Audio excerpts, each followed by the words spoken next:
Inside New Orleans Sports with Eric Asher is underwritten by... At Villere's Florist, we deliver the magic of flowers 7 days a week to the North Shore and South Shore in the New Orleans area.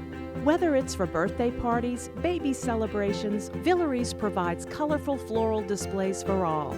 With a store full of fresh-cut flowers, exotic tropical flowers, orchids, roses, and even fruit baskets, our goal is to make your vision a reality. Villere's Florist, proudly serving Louisiana since 1969. Dave Miette Insurance Agency, 504-556-0809 or davemietteINSagency.com. For over 48 years, Southern Tires and Auto Repair has provided services across the New Orleans metro area. Southern Tires offers a range of tires for all vehicles and ATVs. We also have a full suite of auto repair options, including brake repair, rim repair, custom exhaust, steering and suspension, and so much more. Southern Tires and Auto Repair, 2550 Hickory Avenue in Metairie. C&C Drugs is a family-owned pharmacy that's been serving Southeast Louisiana for over 50 years.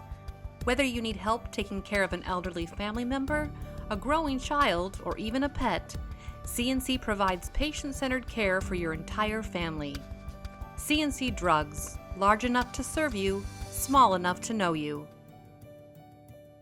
Locations in Mandeville and Araby.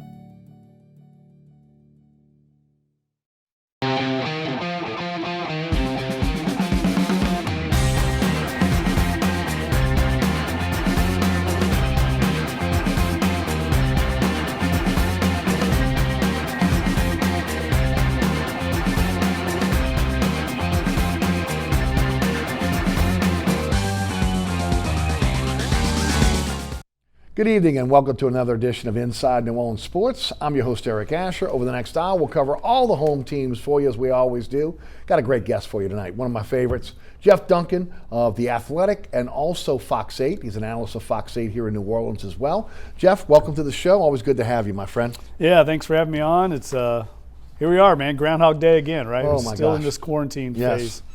Hopefully we'll get to a point where there's a little bit of a sense of normalcy, but yeah, it seems like, again, one step forward, two steps backwards. Again, the governor made the proclamation today. We're going to stay in phase 2 for at least another 28 days, and hopefully we'll get to the point that we'll be able to start to get out and maybe see some football in the fall. And that's one of the topics we'll talk about today because the NFL's come out and talked about, again, what they're going to do about attendance and some of those other things. And before we get started, tell the folks about The Athletic, about Fox, what you're doing at Fox 8. Plus, also, you got a new book coming out. Mm-hmm. Tell us a little bit about that as well.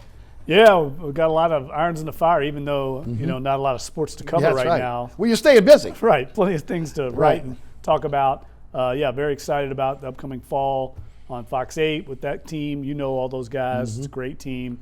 Very proud of the work we do there. And then the book that you mentioned, we've talked about on your show before. It's called Peyton and Brees. It'll come out October 13th. It's published by Triumph Books. And it's actually at the printer right now, so it's being printed up in Chicago, and we will have lots more news along those lines when we get closer to the release date, as far as some signings and some opportunities to go out in public. Hopefully, get a chance to meet some of the fans. I think they're really going to enjoy the book. Drew and Sean have built a tremendous legacy here, and neither one of them has really written a book since their Super Bowl books that came out in 2010. So a lot's happened since then. We know that Drew Brees has become the all-time passing king. Sean Payton has had a roller coaster ride as a head coach, and I think come out the other side. I agree with that. A much better coach and a much more mature and evolved coach. And I think right now the organization's probably in a better place than they've ever been. So there's lots to cover in that decade since they last came out with books. Now, third book for you? Yes. Third book of all the books. How does this one compare in terms of research, getting everything together, to get the book together? How does it compare? Well, I mean, every book is different as far as they all are the black cloud that hangs over your head every morning. Every morning when you get up? Yeah, when you do a book, I mean, it just never goes away. It's always there. A lot of research went into From Bags to Riches because that was more than a sports book. It was a lot about the city's recovery and the symbiotic relationship between the city and the New Orleans Saints. Very unique, relationship, and that recovery that coincided with the recovery of the organization along a parallel track Yes. with the city of New Orleans, and that was a labor of love for me. And this is true. This book as well. A lot of research, a lot of learning I did about the New Orleans Saints offense that I think readers are going to really enjoy, finding out how the sausage is made and why the Saints have been so successful and been able to continue to evolve this offense in this modern era. I think is really one of the great testaments to the coaching of Sean Payton and that whole offensive staff. Right. It really is a collaborative effort out there. Drew Brees has evolved as a quarterback, and we've seen over the course of the NFL, Mike McCarthy, got stale on him in Green Bay. He had to move on. Andy Reid, it got stale on him in Philadelphia. He had to move on, and it hasn't happened here. Yeah. And that's very unique and very difficult to do. And I try to explain why they've been able to evolve here. And again, without giving the book away, is it the fact that, again, the ability to be able to look at what other people are doing in terms of the offense and adding that to that, but also, again, what he's done? I mean, you look at this offense from 2006 to now, how it's evolved. Again, with different players, utilizing different players' skill set. I mean, the Taysom Hill situation is different than we've ever seen. So, again, not stubborn just to say, this is my offense and I'm going to run it, but the ability to be able to evolve with that offense, right? And look, I think a big part of that is because they've had the continuity and stability of having the same offensive coordinator, Pete Carmichael, Joe Lombardi, C.J. Johnson, the wide receivers coach, Lombardi, the quarterbacks coach, Sean Payton, and the same quarterback, Drew Brees. So this offense can be almost like, to use a Dale Brown term, an amoeba offense. Yeah. They can mold it around the personnel, the different parts. You mentioned Taysom Hill. Now they have Mike Thomas, an elite receiver, Alvin Kamara. In the Super Bowl era, it was all built around the receivers, that great receiver core. Yeah. Early on in the Sean Payton era, it was built around Reggie Bush and Deuce McAllister and those two great running backs. And that's how this offense has stayed, I think, on the forefront of the NFL and been as productive as it's been. And I think if they would have changed quarterbacks or one piece of that, that equation, it might not have been able to stay intact. I would agree with you. I think the fact that Brees and Payton have been together since the inception of this has really helped because they've been able to evolve together. Yes. I mean, look, Chase Daniel told me one of the great strengths of their offense is their ability to adapt within a game, to change their offense from how they're being defended. He said they're the best in the league. He said every team in the league will make those adjustments. He said the Saints can do it quicker because of that continuity, that familiarity with the offense. Right. And that happened last year in the playoff game against the Vikings, where the Vikings came out, were playing the Saints a different way. Remember, they stacked their defensive ends inside. Yeah. Saints had to adjust. It took them a little longer than normal, but they're able to adjust very quickly because of their familiarity with each other and the knowledge that Drew Brees has in quarterback. Well, let's stay with the Saints. I was going to go to LSU first, but let's stay with the Saints here. When you look at this offense right now, and you look at the weapons that they have, and again, the plethora of weapons, but again, the ability of them to be able to utilize different skill sets, I think this is probably the deepest offense in terms of weapons that they've had here since Peyton has come to New Orleans. Yeah, look, I think you can certainly make that argument. Right. I mean, I think the 2011 team had some dynamic there's no doubt. weaponry. Let's face it. I mean, they had Jimmy Graham, an All-Pro, Darren Sproles, who was setting records in that great receiving core. But this certainly has the potential to be there. Yes. I don't think there's any doubt about it. And I think the fact that Brees now has this wild card in Taysom Hill that they didn't have in 2011, I think he adds an element to their offense, that run pass option at quarterback. And I think we're going to see more of him. You and I have talked about that before. We're going to see more of Taysom Hill than we've ever seen this year. And that's another element that this offense has added, and it's a testament to Sean Payton taking a player that was cut off the not even the practice squad, off the active roster, and wasn't even drafted, and he's made him into a real big-time weapon on this offense. Right. You look at Emmanuel Sanders coming over now, Brees and him practicing up in Colorado, kind of getting familiar with each other. You're looking at again a guy like Jared Cook at the tight end position. Maybe not a Jimmy Graham, but a guy that can make plays like Jimmy Graham. Alvin Kamara, what he brings in terms of his skill set. A Ty Montgomery now that can play multiple positions, much like a Taysom Hill. And of course, we haven't even talked about Michael Thomas, what he brings to the table. I mean, I just think there's a lot of different skills on that offense, but it's a lot more that Brees can utilize, but also that Peyton can utilize to be able to throw teams off. Nobody's going to go into this saying, okay, this player's in, we know exactly what they're going to do now. And that's one of the secrets to their offensive success, is that they have multifaceted perimeter players. They want all their receivers to be able to play the X position, the slot position, the Y position. They want them all, the Z, I'm sorry. They want them to be able to play multiple positions. So when the Saints line up in a 3-receiver, 1 running back, 1 tight end set, they might have Alvin Kamara out at receiver, and I might have Taysom Hill, who is playing the tight end position, back in the backfield. If you remember the famous NOLA no-call play, right? They had Tommy Lee Lewis at running back. He is a receiver by trade, of course. They moved him into the running back position. It caught the Rams off guard, and that's why the defender was late getting over there on that play. That's why it was successful. The Rams didn't know where to go. That's a classic hallmark New Orleans Saints Sean Payton play. Plus, again, the emphasis on, again, building the lines on both sides of the ball, which we've seen over the last few years. That emphasis on number 1 picks on the defensive side. High picks or number 1 picks when it comes to the offensive line. A lot has gone into, again, sure, they get the skill players, but again, they're making sure, again, they're strong up front. One of the great, I think, misperceptions of the New Orleans Saints is that they're a finesse team. We see them make all these high-profile plays on Monday Night Football in the Superdome, and they're labeled a finesse team because of Drew Brees' extraordinary passing skills. But they are built up front, and they have been ever since Sean Payton's been there. And that's the Bill Parcells influence on Sean Payton. He understands you can't do anything with all these great X's and O's if you can't protect the quarterback and give him time, if you can't establish a running game.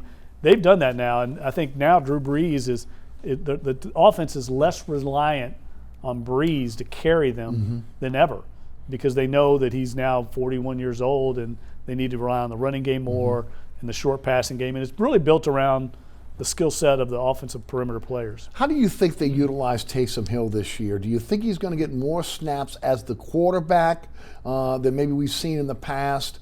Is that going to be him strictly as the quarterback coming with Brees going out? What do you think happens there? I don't think it's going to be as regimented as maybe you might think. I think it's going to be, he's just going to rotate in just like he did last year in that Vikings game, where he might come in for 2 plays in a row at quarterback. Right. Drew might be on the sidelines for those 2 plays, and then Drew's going to come right back in. And in other words, I don't see him taking a series, if you will. Right. And Drew Brees being on the sideline. I don't think they're going to go that far. I think they want the element of surprise. And that's going to take a lot of planning, but it's also going to create a lot of preparation work and headaches for the opposing defense. You wouldn't think this, again, a lot of people may be looking to the future, or maybe if Drew Brees gets injured with Jameis Winston, but now with COVID-19 out there, the coronavirus, having a legitimate backup like a Jameis Winston in case something was to happen is going to be huge for this team. And look, it's a win-win to me for both him and the organization to bring a Winston in. Well, look, they paid very little for him. Right. So I think it's a potentially high-reward, low-risk signing. And I think it speaks volumes to Jameis Winston. This is a former number 1 overall pick in the draft, that he was willing to come here basically for the veteran minimum and restart his career. He understands where he's at. He understood this was not a great starting quarterback market in free agency. There just weren't very many options for him. He looked at the success that Teddy Bridgewater had in restarting his career here. And I think he made a very wise decision to come in, learn behind Drew Brees, be a part of a successful organization, and maybe get a chance to play. And if not, I think he'll be a much better player after a year here in New Orleans. One of the big question marks is, again, where Cesar Ruiz will start playing, again, especially without having an off season. Again, he seemed to be better suited to play the center position. McCoy was one of the best centers in the NFL last year, even as a rookie. How do you think that plays out? Do you think they're going to throw him out there, see how it kind of plays out, or do you think that maybe they hold him at guard this year and maybe move him to center next year? Well, I don't think they know, Eric. I think they'll find out. I think they'll take the opportunity during camp to cross-train Eric McCoy and Cesar Ruiz at both positions. But coming in as a rookie, I think it's easier, whatever position you're coming in, whether it's receiver, defensive back, it's so much easier if you just have one position to learn. And so I would imagine it's going to be easier for Eric McCoy to make the move. He's a bigger player, too. Yes. And it just makes sense for him to make the move because he's already established in the league, and you're not asking him to do two different things. In other words, Cesar Ruiz is going to have to learn an NFL offense and make the switch to guard. Yeah. I think that's a lot. Why not just keep him at center where he's probably best suited anyway, and let the player that's already been through the offense make the switch? How much of an impact do you think Adam Troutman can make this year? I mean, again, they seem to be on these Zoom calls with the coaches. Dan Campbell was excited about having him on the field. Well, I think it's going to come down to the mental aspect. I mean, tight end position is a very difficult position, I think, to come in as a rookie in this offense. Yes. Because they ask you to do a lot of different things at tight end. It's one of the reasons why Josh Hill is so underrated. I don't think people realize that lots of times he could be lined up at fullback. He can move out to the H-back position. They asked him to do inline blocking. And it's really, I think, a mental test for a young player to come in and try and learn this complicated system at that position. So I don't know if he's going to make quite as big an impact. I think they'll have a good sense after camp what he can handle mentally. And then they may have a package of plays and maybe expand his role as the season goes on. But I think early on it's going to be difficult. How about the transition for Zach Bond from the college game and maybe moving into the pro game where he may have to play a different position? Yeah, look, I mean, we've seen players do that before from Wisconsin, players that have gone on and played that position and then gone to the NFL and made the switch. Now, he's a little bit of a different cat, but he played very well at outside linebacker in the Senior Bowl. I think that was a big eye-opener for him? Yeah, eye-opener for the New Orleans Saints. Their scouting department saw him perform well there against the top players in the country, and they said, I think this guy's got the athletic ability to do it, and that's the key. Can he drop into coverage? I mean, he mainly was rushing the quarterback at Wisconsin, but he's got the athleticism. He came to Wisconsin as a quarterback, so we know he's a great athlete. And I think this gets back to what you were talking about earlier about the offense. That's what the Saints are doing on defense now. They're becoming positionless in a lot of ways. We saw C.J. Gardner-Johnson last year. I think he played 5 different positions on the season. I think Malcolm Jenkins is going to do that this season as well. They're going to play that back end. You're going to see a lot of mixing, matching.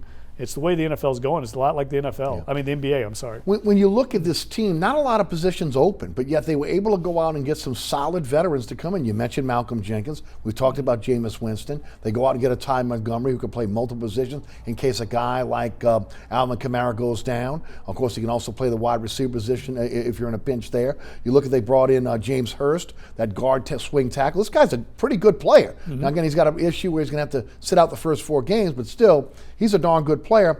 You look at Chicolo, they brought him in at the linebacker position. Every single piece they brought in are guys you could say they have a legitimate chance of making the team, and if there was an injury, they could move in and you wouldn't lose a lot. Yeah, and they've done that the last few years. I think they've done a great job of plugging where areas they might be a little thin at depth. And we all know this game, injuries happen, and you have to build depth on the roster. Every team in the league has injuries, and the teams that are most successful, the ones that can deal with it, and this team is as deep as any team in the NFL. And I'm talking about quality depth. Yes, quality depth. Quality depth, guys that could come in at a number of positions and play and start and really not miss a beat. Yeah. Still $8 million in the cap, though. So they still have money to spend.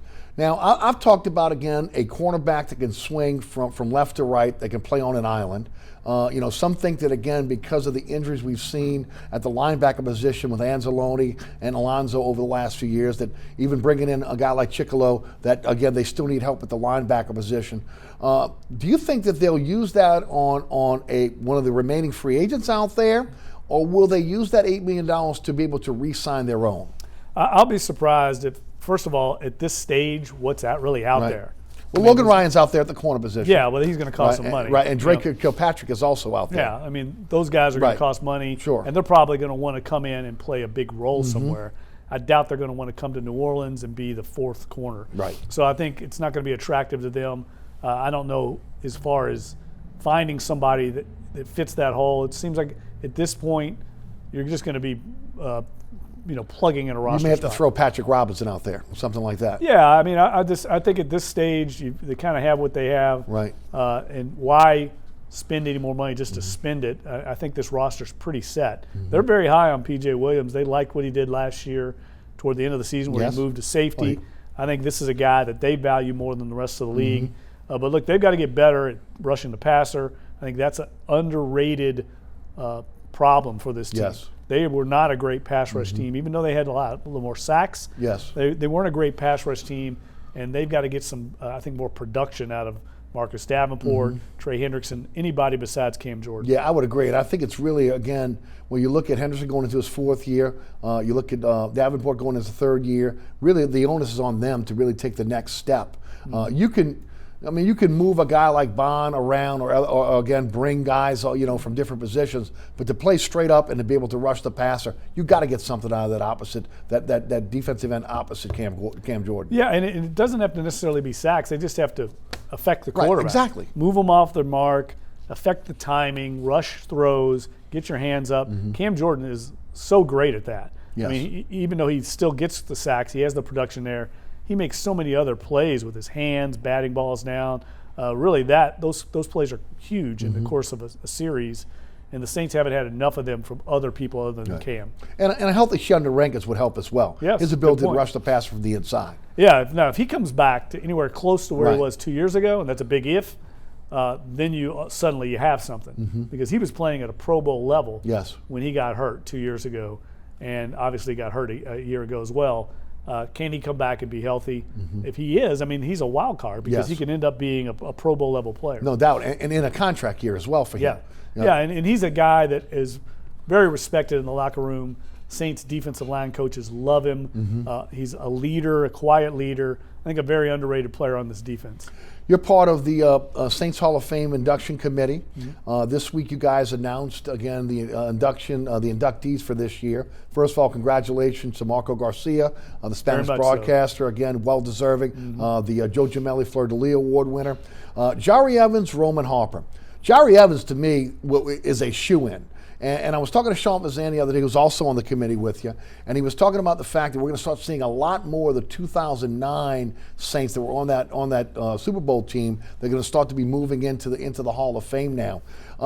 Roman Harper, again, I think that you could look at it a bunch of different ways.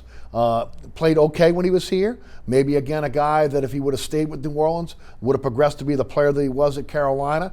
Again, he had his best years, I thought, in Carolina, and then coming back to New Orleans, again, wasn't the same player, but again, was a leader in the locker room. Was it I don't want to call it contentious, was there a lot of debate on Roman Harper as far as that goes, if you could divulge that? And then your thoughts on Roman Harper being, again, in the Saints Hall of Fame, maybe before some other players that were on that team. Well, I think the debate has less to do with individual players than it does the bigger picture, and that is how many players from the Super Bowl team deserve to make the Hall of Fame. And that is an issue that we've debated in that room because, let's face it, that's the most successful team in the history of the franchise. But how many players truly are worthy of the Hall of Fame just because they played on the Super Bowl team? Right. That's an issue, and we have addressed it. And I think Sean is exactly right. This is the time when these players are all going to start coming up.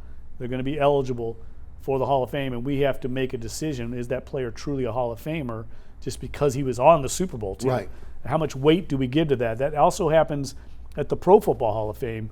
On a bigger level where we're debating players like, say, Richard Seymour, who played on all those great Patriots teams, but how much was it because of Richard Seymour that they were winning Super Bowls?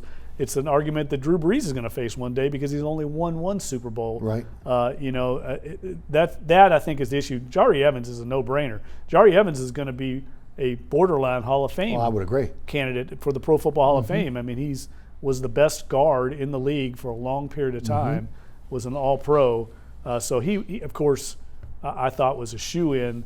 And what we're talking about here, in particular with Roman Harper and Jari Evans, are two players from the famed 2006 draft class that probably, I think, until we see how 2017 draft class plays out, is going to go down in history as the greatest draft class in the history of the Saints. Sure. And those were two critical players in that group. Right. When you look at Harper, what were some of the attributes that you guys discussed in terms of what made him a Saints Hall of Famer? Well, he's like a coach on the field, on the defensive back end. He was a coach's son, very smart player, an enforcer. Really, his position is almost no longer in existence in the NFL. That kind of enforcer, back end guy. He's not fast. That's why he drifted to the second round in the draft. But he's a guy that could make up and compensate for his lack of true speed by being in the right place at the right time. He was a guy that had a nose for the ball. If you remember, one year he led the Saints in sacks. They used him to blitz. He's a very good blitzer. That might be an indictment of the defense, though, if he led the team in sacks that year. But I think he was a guy that did a lot of things that the coaching staff maybe appreciated more than even fans and media did. Yeah. We're going to take a break. We come back, we're going to shift gears a bit. We're going to talk a little about Malcolm Jenkins' comments to CNN yesterday about the possibility of restarting the NFL season. We'll talk about what's going on at LSU, where again, 30 of 115 players have had to be quarantined for testing positive for coronavirus. And then we'll get into the NBA. We'll talk a little about what's going on with the Pelicans as well. We have some time. We'll jump into Tulane. Both Jeff and Larry Holder, his colleague at the Athletic, have had a chance to be able to sit down and talk to Coach Willie Fritz about his upcoming season. So all that's coming up here on Inside New Orleans Sports after we hear from our underwriters. Burkhardt's Air Conditioning, Heating, and Refrigeration has been family-owned and operated since 1989. Burkhardt has energy-efficient solutions and offers brands such as Mitsubishi ductless AC units and Amana, the only manufacturer with a lifetime unit replacement warranty. Burkhardt's offers maintenance bundle packages that include servicing your AC, generator, and tankless water heater. For more information on the services Burkhardt's provides, visit acpromise.com. Burkhardt's Air Conditioning, Heating, and Refrigeration, providing comfort for life.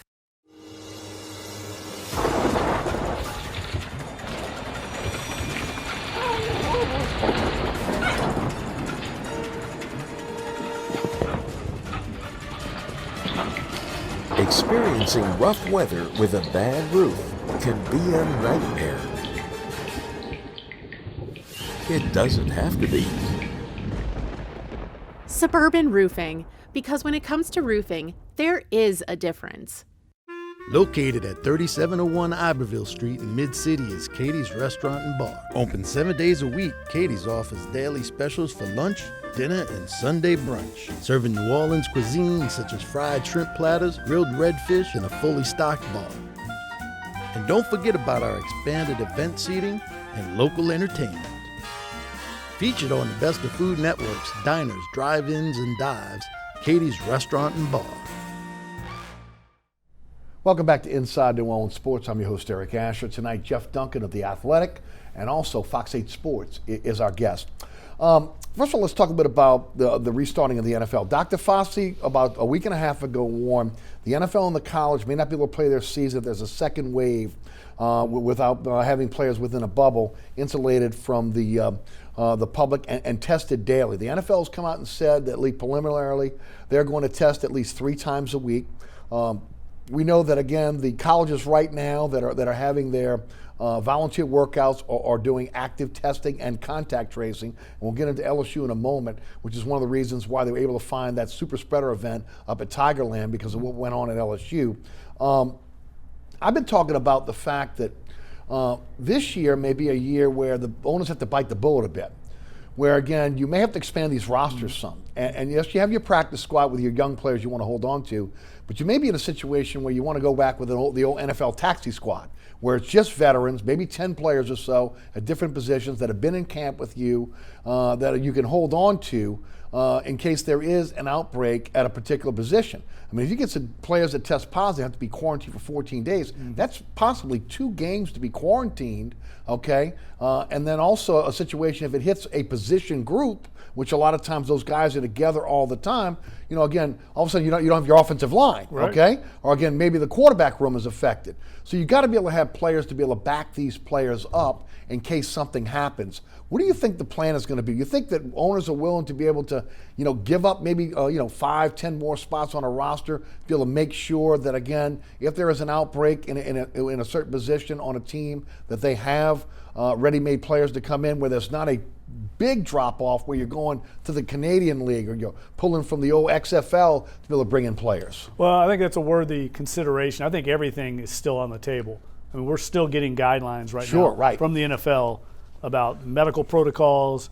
I talked to someone from the Saints today that said they're just now getting some of the protocols for training camp. It's a month away. Yes. And then normally they'd already have everything done. They still don't know if they're going to have all the preseason games. Right now, it sounds to me like we're not going to get a 4-game preseason schedule. Right. That seems very remote. I don't think there's going to be any fans at any games. So I think it's still. When you say any games, you mean any games through the season, or any games through the preseason? That's just my opinion. Right. But I'll be surprised if we see fans at all. Okay. I think the league's already preparing. Right now, we know they're probably going to do what they're doing in Europe. I mean, the NFL has executives right now over in Europe monitoring the Bundesliga in Germany, the Premier League. These are big-time professional sports leagues that are playing right now. Yes. That they can monitor for best practices, what works, what's not working, where are the hurdles. All these things are being monitored by the NFL. So I'm confident we're going to have football in the fall. I'm more confident about the NFL than I am about college football because you have a governing body in the NFL. College football, there's really no czar. I mean, Mark Emmert runs the NCAA, but they don't run college football. Sure. College football is run by the conferences and the presidents and the athletic directors and the league commissioners. And right now you have everyone doing different things. And I think that's a real cause for concern in college football. But Eric, everything comes back to one thing, and that's money. It's big money, and they're going to play football at some point. Right. Well, again, they've announced it this week, again, that the first 6 to 8 rows of any stadium are now going to be, there'll be no fans. So those that have season tickets in those particular areas, you're going to be moved somewhere else, which again is going to displace someone else. When you got a place like the Dome, that again, where it's totally sold out because of season ticket holders, how do you move these long-time season ticket holders that again are normally, again, in the first 6 to 8 rows? They're going to put tarps up. They're going to allow the local teams now to utilize those for advertising space. Okay, so that's going to be part of it. They're also, again, that was, I believe, that was broke by Dan Kaplan of The Athletic. Right. Okay. Also, again, when you look at some of the other things that are going on there, we had talked about the testing about 3 times a week. Also, the teams now will be able to ultimately set up how they're going to deal with attendance at their home stadium.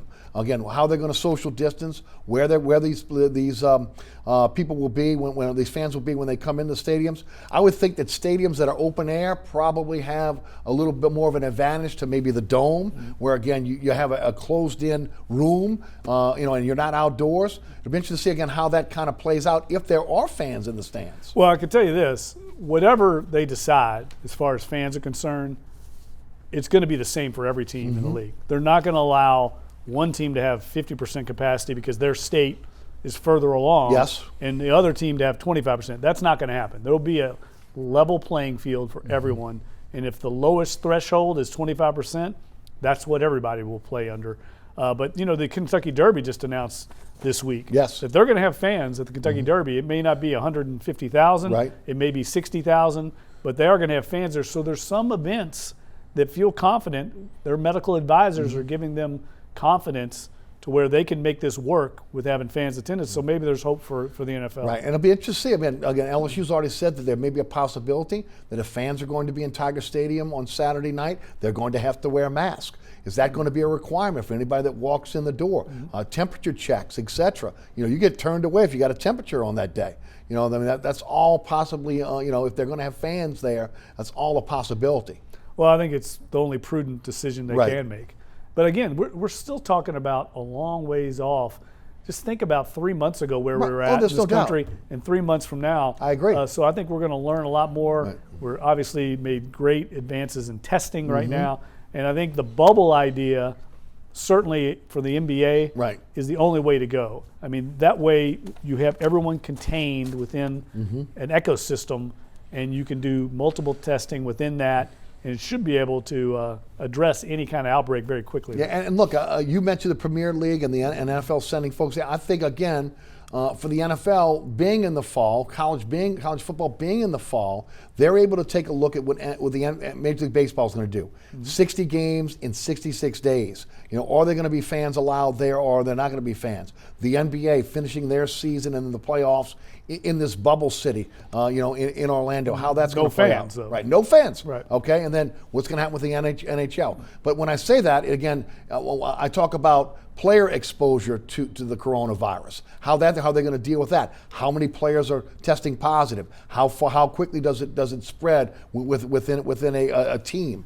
Because we see this all the time with other diseases. The flu, anything out like that. When you're eating, drinking, showering, when you're in these meetings, when you're constantly with the same group of people, we see those things go through the locker room. Right. Well, that's why the containment, the bubble concept. Yes. Is the only way to go, because you have to be able to contain it and get everyone tested first before you start playing. Right. That's what they've done over in Europe. I mean, you think about it, soccer is every bit a contact sport as football. Right. I mean, the athletes are all over each other the whole time throughout the game. Like basketball. Right. They've been playing for a long time now. They had initially a spike in infections among the German league and the Bundesliga, and it kind of leveled out. And they were able to take those players and quarantine them and very much prevent it from being an epidemic within a certain team. That's, I'm sure, being monitored right now by the NFL, how they were able to do that successfully and keep playing. Yeah. Malcolm Jenkins was on CNN. He is a contributor to CNN now. He had some things to say about, again, the possibility of restarting the NFL season. Let's listen to this. The NBA is a lot different than the NFL because they can actually quarantine all of their players or whoever is going to participate, where we have over 2,000 players, even more coaches and staff. We can't do that. And so we'll end up being kind of on this trust system where the honor system, where we just have to hope that guys are social distancing and things like that. And that puts all of us at risk, not only us as players and who's in the building, but when you go home to your families. I have parents that I don't want to get sick. And I think until we get to the point where we have protocols in place, and until we get to the place as a country where we feel safe doing it, we have to understand that football is a non-essential business. And so we don't need to do it. And so the risk, has to be really eliminated before I would feel comfortable with going back. That is Malcolm Jenkins on CNN. Again, that video courtesy of CNN. Your thoughts on Malcolm Jenkins' comments? Well, I think he makes some really good points. The NBA is much easier to manage and control just because of the nature of the limited roster numbers, the fact that it's an indoor sport. But the NFL has the leading medical advisors in the world working on this, and I'm confident that they will come up with a system that's going to make this doable. They wouldn't be going forward. They didn't feel confident they were going to get it done. But I also understand his concerns. And, Malcolm Jenkins is one of the smartest players I've ever covered, and a very worldly guy and a guy that understands the big picture. And as a leader, not only in that locker room, but also in the entire NFL, he's speaking, I think, for all the players and showing just how concerned they are that they don't want to put not only themselves at risk, but their family members at risk.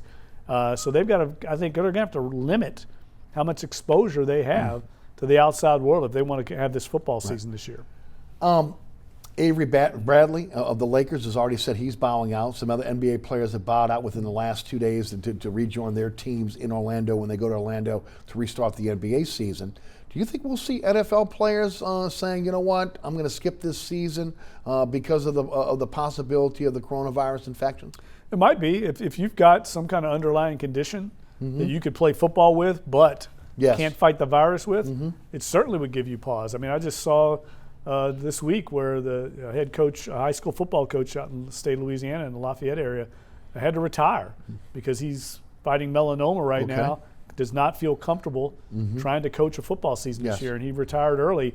I think we're going to see a lot of that. If you know individually that you have a vulnerability to Yes. this disease, and right now we have no way to fight it, and there's so much unknown.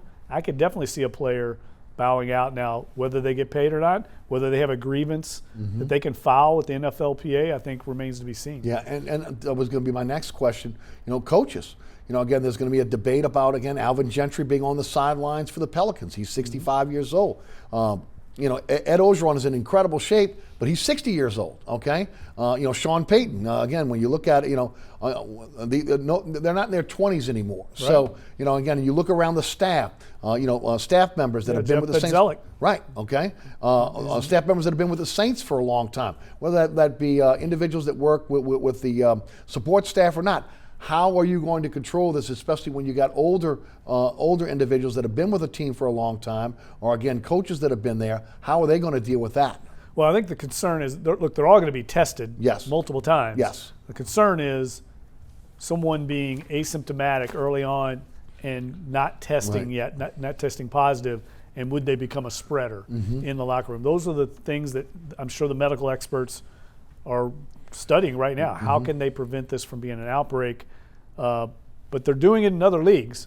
I'm sure there's older coaches in the Premier League. Yes. We're getting ready to go through Major League Baseball. We know there's a bunch of older managers and coaches there. So there's going to be other opportunities to study how they're able to continue to have their sports. I mean, the PGA's already started up right now. Certainly some of the caddies are older. Right. The testing, I think, is the key to ward it off at the pass. I would agree.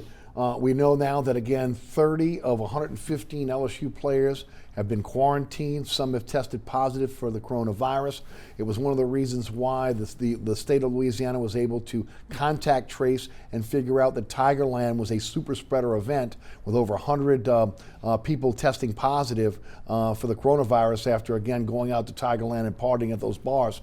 I think the bubble for college athletics is going to be much more difficult than professional athletics, simply because college kids, we know that LSU is going to allow kids to go to class, to the classroom, but they'll also be able to do that via the internet, their classwork. We know that, again, you can maybe put a little bit of a bubble around a college player, but, I mean, they're going to have girlfriends.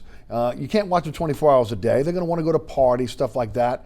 So we mentioned to see, again, how this kind of plays out once all the kids come back to campus, just based on what we've seen in this short period of time of, this is not contact workouts. These are voluntary workouts where these guys are getting themselves in shape for the season. Well, what I would like to know more about this virus, and I'm certainly no scientist or epidemiologist, but if you get the virus, like these players that have been infected, my understanding, talking to Sean Payton, that he was told once he got it, he could not catch it again for another year. It was like the flu, very similar coronavirus.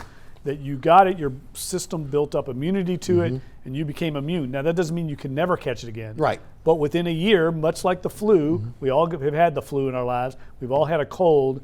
You can catch it again, but it usually takes another year before you catch it. Right. That's what I think we need to know, because if these players are infected and they build up an immunity, they won't catch it again. Right. So they actually can build up what we heard herd immunity, right? You would think. Yes. Especially in a confined space like that, where you got someone in a bubble. Right. You would think that. So that's what we need to find out. There's so much unknown right now. Yes. We were hearing the virus mutates. Does that mean that the mutation can be caught again? I don't know enough about that, but I'm sure that there are people at the schools with these teams that are studying this that certainly know more about it. On the field with LSU right now, biggest question mark for you, is it the defensive line? Is it the defensive side of the ball with the change in philosophy and also going and playing a different defense, or is it at the quarterback position? It's at the quarterback spot for me, man. I mean, the production they got last year out of Joe Burrow, it was a magic carpet ride. Are they ever going to be able to see that kind of production again? I doubt it. Can Miles Brennan do it in a game? That's what it comes down to. Yeah, he can make all the throws in practice. He can draw it up on X's and O's. Can he do it under the lights against an SEC defense that's scheming against him? Can he process quick enough? Can he make the reads? All those things that Joe Burrow did remains to be seen. No one knows. Ed Ogeron said last week, we're going to find out about Miles Brennan. We're confident in him. He's a smart guy. He's improved tremendously, but but you don't know till you get into that moment. Yeah. When you look at Miles Brennan right now, obviously, again, the big thing is finally getting back to campus now and having the ability now to work with the receivers to be able to, much like we're seeing Brees do with Emmanuel Sanders out in Colorado. Again, in the past, these guys would have been working all off season together, throwing, but they haven't been able to do because, again, they've been in quarantine like the rest of the country. Now you're finally getting a chance for these guys to be able to start practicing and at least, again, playing together. So maybe, again, you get that timing down. You start to see a little bit more of maybe what Miles Brennan can do. Well, and I would also add, in addition to that, you have a new defensive coordinator and you basically have a new offensive system with Scott Linehan, and they're running the same system, but it's a new person instead of Joe Brady. Different philosophy, maybe. Yeah, so I think that is what my question is with this team is, how are those two men in very key positions on the offensive and defensive sides of the ball, how are they going to adapt? How is the team going to adapt to them in this unprecedented offseason that we've had, where they haven't had a chance to work with these players through a normal offseason? How's that going to work? There's so many new parts to this LSU team. So many new players that are stepping into key roles. You have these, so many departures on the coaching staff. I think there's just a lot of moving parts there. They've got a ton of talent. There's absolutely no doubt about that. But all of these moving parts have to come together very quickly. It would be difficult for any program to lose 20 players to the NFL that, again, made some contribution to, again, an undefeated season and a national championship. And that's what they find themselves in right now. Yeah, but we all know they've recruited extremely well. Yes. The talent's going to be there. It's the experience. It's all those things that worked out so well last year. So many leaders stepped up for them. And you just cannot underestimate how big Joe Burrow was. I mean, he was like a coach on the field. Sure he was. He was changing plays at the line of scrimmage. It was just a magical season for them. Can they also get the fire? I mean, are the players going to have the motivation again that they had last year when they were hungry to prove everybody wrong? I mean, at the beginning of the season, no one was picking LSU to win the national title. They had that edge the whole year. They played with it the whole year. It drove them. Now, are they too fat and happy? Will they come back with that same edge? I think we'll find out. Plus, they haven't had a whole off season. I mean, again, a lot of there's no guarantee. Again, these are college kids. Professionals could have have weights and stuff in their house. A lot of these kids had to make do whatever way they could find to kind of stay in shape. And then there's the training table part of this thing again. Making sure again you're getting a good nutrition throughout the year. A pro can do that. Maybe a college player cannot do that based on his family situation. So there are a lot of moving parts there. Switching to Tulane for a moment. All we heard during the offseason was, got to get a grad transfer quarterback, got to get a grad, somebody else got to come in. This is now Keon Howard's team to lead, and they're going to either roll or die with Keon Howard now. Yeah, look, they have confidence in him. They're saying all the right things about him. He's been in the playbook all offseason. He spent a lot of time with Will Hall, doing virtual meetings with him. Will Hall's a great offensive coordinator. I think it's key that they kept him on the staff this year. He's going to mold that offense like Sean Payton does and tailor it to Keon Howard's strengths. And what I really believe, we've talked about it before, they're going to run the ball a lot more. They're going to go back to the old Willie Fritz days when he was at Georgia Southern and build this thing around Amari Jones, that great backfield they have. Great backfield. Corey Dauphine. I mean, they've got great backs. And the offensive line, I think, is going to be a little bit of an underrated strength on this team. So I think they're going to run the ball, take the pressure off Keon Howard. They also have a very good defense. So they might be winning games this year in the 20s as opposed to how they did last year when they had that shootout and beat Houston. I think they would prefer to be in a lower scoring game. Right. Interesting tidbit I learned this week that I did not know. Will Hall working with the Saints, learning their offense. Again, that's got to help Tulane doing a kind of maybe a page from what LSU has done in terms of, again, here's the offense. It's right here. It's in your backyard. Let's see if we can learn as much as we can about it and then maybe, again, augment that into our offense. I think it's very smart. Will Hall's a very sharp guy. I think he's going to be a head coach one day in college football, no doubt in my mind, maybe even SEC level. I mean, he's a very good coach. And look, I think, not to talk about my book all the time, but I have a whole chapter in the book basically talking about this new influence of the Saints offense in college football. We saw Joe Brady take it to LSU. Mike New, the former quarterbacks coach for the Saints, now is the head coach at Ball State. They had record-setting offenses last year. He thinks they're going to be even better this year, maybe go to a bowl for the first time in a long time. This offense is finally spreading into other facets of football, whether it's the NFL, are at college football level, and it's really a testament to the legacy of Sean Payton and Drew Brees. But it took a while for it to happen. If you remember, Joe Lombardi went to Detroit, really wasn't allowed to run the Saints system up there. Jim Caldwell ran his offense there. We haven't seen that happen yet the way it did, say, with the Bill Walsh 49ers and Mike Holmgren and other coaches spread around the league. We're finally seeing it at the college level with the Saints. Right, and when you look at Willie Fritz, you can see the recruiting is better. This was the best recruiting class that he believes that Tulane has ever had in the history of the program. So it tells you again, slowly but surely, he's rebuilding this roster. And look, he's got a chance to be able to go to a bowl game for the first time in Tulane history for 3 years in a row. That says something. Yeah, no, I mean, I think the stability in the coaching staff, the stability just overall in the program has been critical. You don't want to keep turning over coaches like they were doing. It's very difficult to sustain anything, and they have to be very shrewd talent evaluators at Tulane. That's how you succeed at a school like Tulane, where you can take 3-star players like Patrick Johnson, see the talent there, how they can utilize him and develop him, and then by the end of his career, he's actually better than some of the 5-stars that people passed on Patrick Johnson. That is the key, and this staff has proven it so far. They've developed a lot of players. I think it's a testament to Willie Fritz and his staff, but they have to continue that. I think they've got to get better at recruiting in-state along the lines. That's the next area, and I know they're starting to do more of that, trying to find some of these offensive linemen in the state, bring them in, redshirt them, find the tight end who's going to develop into a tackle and bring him in here and make the position change. They do that on the defensive side of the ball. I think they're starting to do it on offense. Well, Buddy Stevens did that in his short stint at Tulane.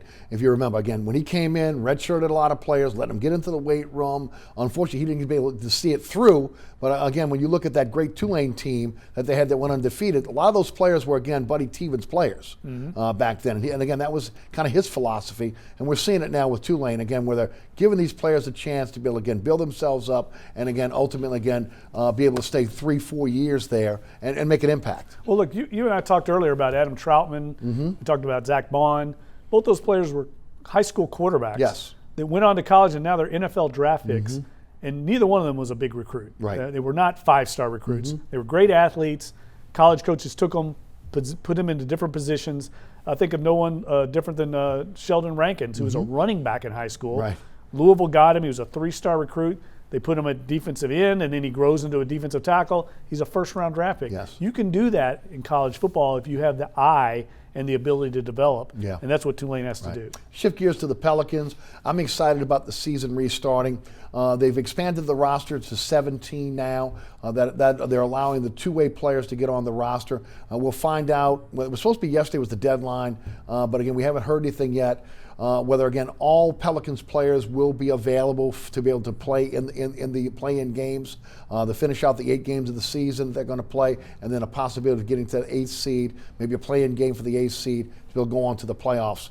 One good thing is Zion Williams has been in the gym at the facility throughout the entire coronavirus shutdown, so that helps him, again, in terms of getting himself back in shape. It'll be interesting to see, again, how everyone else has stayed in shape, but this team is going to be totally healthy now. And I like their chances based on, again, being healthy. I think the only question, as I've said to the audience both on this show and the radio show, is can you recapture that chemistry you had down the stretch where this team was playing as good as any team in the NBA? Yeah, I think that's difficult for a young team, more so than a veteran-laden team. I think that's the challenge that Alvin Gentry, David Griffin have in this really basically playoff season that they're going to be playing here, these 8 games. They're going to be very dangerous. There's no doubt about it. But I think the deck is stacked against them. It's stacked in Memphis's favor. It is, no doubt. There's no doubt. As it should be. I mean, they earned it. They did it over the 64 or 66 game period. But no one is going to want to play the Pelicans if they're right. But this is lagniappe for them. I mean, they're really their main target is 2021 and beyond. This team is so young. This is only going to help them, I think, down the road. Every game now is meaningful. Every game is relevant. There's going to be no coasting. You've got to play every game lights out. So I'm really fascinated to see how this plays out. The frustrating thing is, again, for the Pelicans, it had set up really well for them in the second half of the season. They were playing a lot of teams that again, they were in the mix for that 8th seed. They had the easiest schedule, one of the easiest schedules in the NBA down the stretch. They had played the majority of their hard games early. They had gone through a litany of injuries. They were finally getting healthy. You could say maybe J.J. Redick was one that they would have missed because of the hamstring injury, how long he would have been out. Derek Favors still trying to round into shape. But you would think by now all these guys would be ready to go and being healthy. So again, you got to like their chances, but you're right. It is an uphill battle. It'll be interesting to see again also how many other players are going to opt out of this for some of the other teams that they're competing with for that 8th seed. Well, you know what I'm really interested to see is how the schedule looks. Yeah, me I too. know the NBA is going to try to, schedule it as close to possible as the way it was. I mean, we're going to see the Pelicans playing a lot of games against the teams that they were in competition with, the Kings, the Spurs, the Grizzlies. How are they going to play? I would think that's how they should do that. I think that's what they will do. Right. Everyone I've talked to with the Pelicans, that's what they're most interested in seeing. Who are they going to be playing, and how is this going to play out? Because you're right, that last half of the season or last quarter of the season was going to be the easiest part. Right. For the Pelicans, and it's only fair for the NBA to try and match that up as best as possible. We're a year since the Anthony Davis trade. Now look, it is still incomplete because you have so many draft picks down the line. But based on what David Griffin has been able to do, now again, you got the lanyard of getting a guy like Zion Williams who made the draft for you. But you really got to look at this and say both teams really have won the trade. Now, who ultimately wins the trade will be decided on how the Pelicans utilize the assets they've gotten in the trade. But you got to say that if the Lakers win a championship this year, well, it was good to bring Anthony Davis in, if he was just there for 1 year. But for the Pelicans, for the long term, it looks like, again, this really worked out for the Pelicans. And it's really rare to see that and when you talk about a trade of again, a top 5 player. It's worked out a little bit better than the Chris Paul trade. There's no doubt about that. No doubt. Look, I have to be the first to admit, when it first happened, I did not think the Pelicans made out as well as now I think they have. I did not know Brandon Ingram was as good a player as he is. Nobody did. He has turned out to be a fantastic player, a core player you can build a roster around, along with Zion Williamson. And Lonzo Ball has progressed. Yes, no doubt. And they have all these draft assets. Josh Hart, what he has been able to do. Right. We're still going to see more production out of this draft, the next few drafts. I think it's ended up being a windfall. David Griffin did as good a job as anyone's ever done with an asset like Anthony Davis when everyone knew his hands were tied, where he could go at that moment. And he turned it into a windfall. I think he did a tremendous job. And there's a lot of talk out there right now with less than a minute left. Anthony Davis may be one and done with the Lakers. Right. But again, he may ultimately go somewhere else. And then you've got this windfall of draft picks that you're going to have over the next few years. Yeah, he maximized what he could get from Anthony Davis. There's no doubt. Considering that everyone knew the leverage was pretty much gone. I think it was a tremendous – you could not have someone – if you're a Pelicans fan, you've got to have ultimate confidence in the direction and future of the franchise with David Griffin. Yep, no doubt about it. As we close, tell the folks about The Athletic. One more time, tell the folks about the book. Yeah, Peyton and Brees comes out October 13th. Triumph Books, you can pre-order it right now online at Amazon.com. It'll be out in the local bookstores. And look, Larry Holder, my colleague, and myself, Catherine Terrell, we've got a lot of Saints coverage coming up, a lot of in-depth roster looks, looking at how this team not only can go forward, but also kind of what last season, what they did well, what they didn't do well, areas they need to address going into 2020. Plus the Duncan Holder podcast, which is always fun as well. Yeah, that's right. We just had a great interview with Todd Graffinini this week. Yep, no doubt. Always a pleasure, Jeff. Thanks for being with us. Yeah, thanks for having me on, buddy. That's Jeff Duncan, again, The Athletic, and also Fox 8 Sports. Thanks so much for tuning in. Remember, there's a rebroadcast this program each and every Friday night right here on WLAE-TV. You catch me statewide on Pelican Sports Television. That's 9 o'clock. Every single Friday night. Remember, there's a rebroadcast of this program on our YouTube page, which you can pick up anytime. There's WLE YouTube page. And also, again, I'll put the shows on our social media pages as well. You can catch me on the radio, Sports 1280, 101.1 FM HD2, and the iHeartRadio app. You can listen live, download the podcast at ericasher.com. All the previous episodes of this program can also be seen at ericasher.com. Thanks so much for tuning in. Certainly appreciate you checking out the show. Also, again, want to thank our fantastic underwriters. Without them, this show would not be possible. Please support those underwriters. And again, special thanks to Jeff Duncan. Also to the WLE production staff, Ron Yeager, Jim Dodson, Tommy Fairley, Naila Jones, Alex Chacon, and my director, William Hill. I'm Eric Asher. We'll see you next week for a 4th of July edition of Inside New Orleans Sports.